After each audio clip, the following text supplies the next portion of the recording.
حضرت عمر بن عبدالعزیز رحمہ اللہ سے حضرت معاویہ کے بارے میں صحابہ کرام کے درمیان جنگیں بھی ہوئی تھی، وہ مشیت الہی تھی، اور میرے اور آپ کا یہ منصب نہیں ہے کہ ہم صحابہ کرام کے آپس کے جنگوں اور آپس کے معاملات کو کھول کر جج بن کے بیٹھ جائیں۔ تو عمر بن عبدالعزیز سے کسی نے یہی سوال کیا تھا، تو انہوں نے جواب میں ارشاد فرمایا کہ یہ وہ پاکیزہ خون تھے کہ اللہ تعالیٰ نے میری تلوار کو ان سے محفوظ رکھا،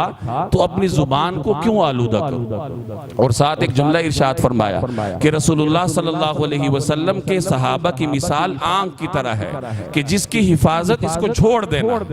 آنکھ کے اندر کوئی انگلیاں نہیں مارتا، کوئی اس کے ساتھ چھیڑ چھاڑ نہیں کرتا، جب بھی آنکھ سلامت رہتی ہے۔ اسی طریقے سے رسول اللہ صلی اللہ علیہ وسلم کے صحابہ کی جب بات آ جائے تو زبانیں روک دینے میں عافیت ہے، اور یہی وصیت کی تھی رسول اللہ صلی اللہ علیہ وسلم نے میرے اور آپ کے لیے کہ جب تمہارے سامنے میرے صحابہ کا ذکر آ جائے اپنی زبانوں کو روک دو، یعنی یا تو مدح سرائی کرو، ان کی اچھائیاں بیان کرو، اور اگر ان کے دیگر معاملات تمہارے علم میں آئیں جو تمہاری سمجھ سے باہر ہوں تو بجائے اس کے کہ تم اس پر اپنے فرمودات پیش کرو، بہتر یہ ہے کہ خاموشی اختیار کرو۔